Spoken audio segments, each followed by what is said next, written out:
Honored and excited to have Representative Thomas Massie join us from the great state of Kentucky and a founding member of our D.C. Freedom Squad. Thomas, welcome to the Blaze. Thanks for coming on. Hey, great to be on. Listen, one of the things we wanted to talk to you about is the situation with Ilhan Omar and her allegiance to Somalia. That's pretty clear.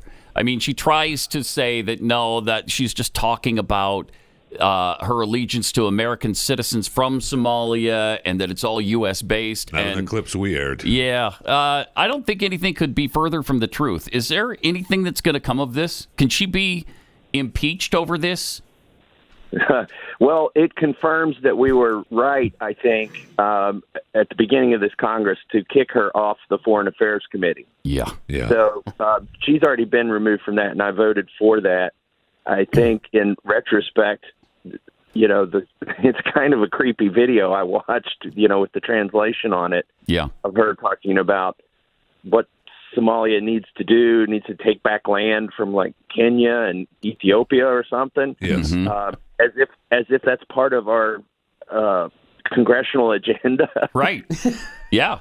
I mean, she made it pretty clear that she represents the interest of Somalia and Somalians, yes, not the United States of America. Certainly that's not her priority. She didn't even mention America. Yeah. Well, I'm one of those people. I didn't vote to expel George Santos. Right. I hope that people, back in her district can sort this out. They can't all be Somalian or Somali or whatever. I think they can be. Yeah. Thomas. I wouldn't be surprised if she wins another term. Yeah. Because that's the way it usually goes. But it's sad because, we've been so beaten down as Americans over the last several years that we always believe nothing's going to come of any of these things. And probably not this one either. But is there anything you're not really necessarily in favor of expelling her from Congress? No, I'm not. No. It would take a 2/3 vote, by the way, to expel her. Yeah. So what would happen? She'd probably raise a couple $1 million off of it if she can use images of her in the well being shamed by Congress. If she were censured, or if we tried to expel her and failed, she would raise buku money off of it. She'd become a martyr. Yeah. True. So. Just tactically, I think we did the right thing by taking her off the Foreign Affairs Committee. Yeah. This is depressing for me to say because I'm one of the 435, but the good news is she's just one of 435. Speaking of the 435, is there anything the 435 are going to do about this border mess? Americans are fed up about that as well, and it seems like nothing is getting done. And now all of a sudden we've got the Biden administration saying they've done everything they can possibly do with the border. He needs more power. He just needs... Yeah, if Congress would just give him the tools, he'll shut that baby down tomorrow.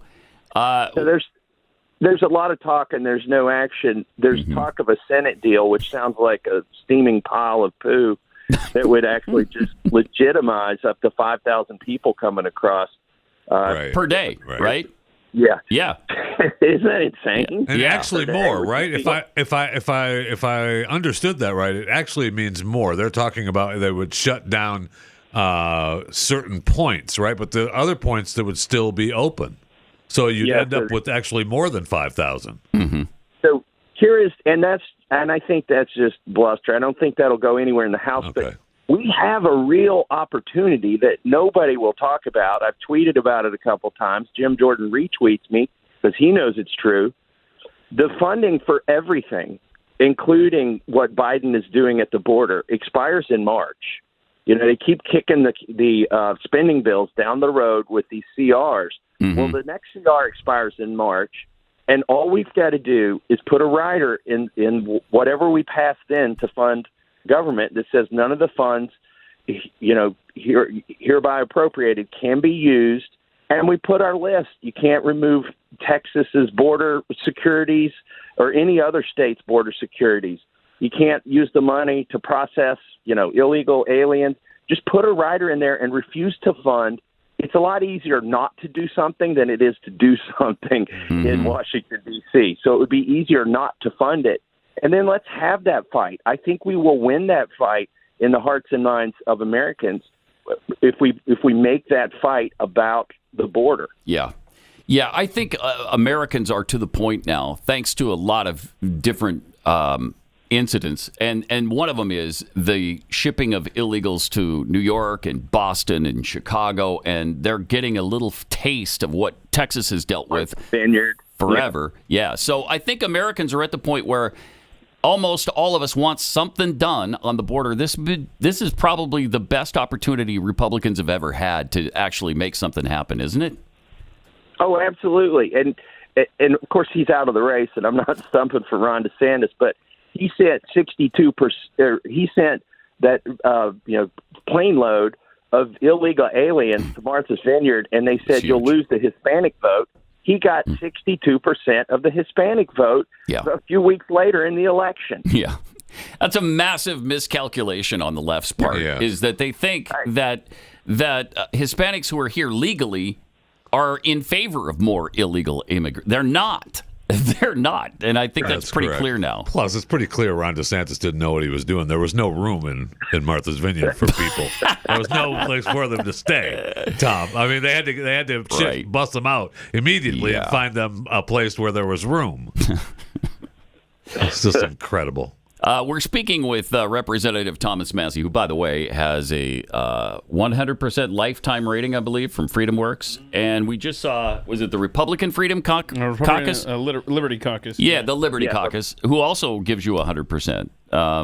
Congratulations on that.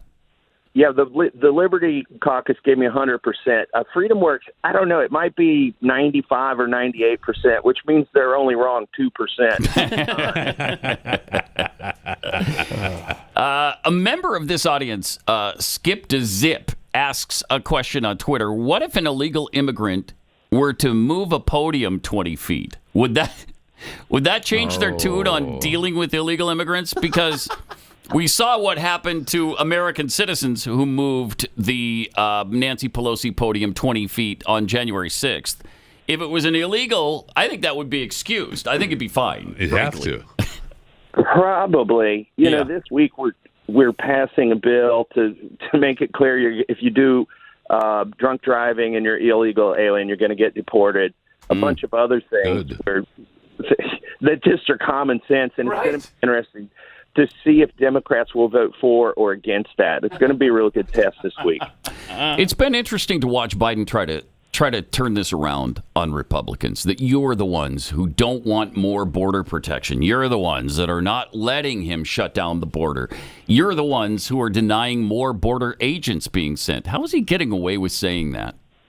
I don't know how much Kool-Aid you have to drink to believe it when he says that. It's shameless, and the media doesn't call him on it. No, they don't.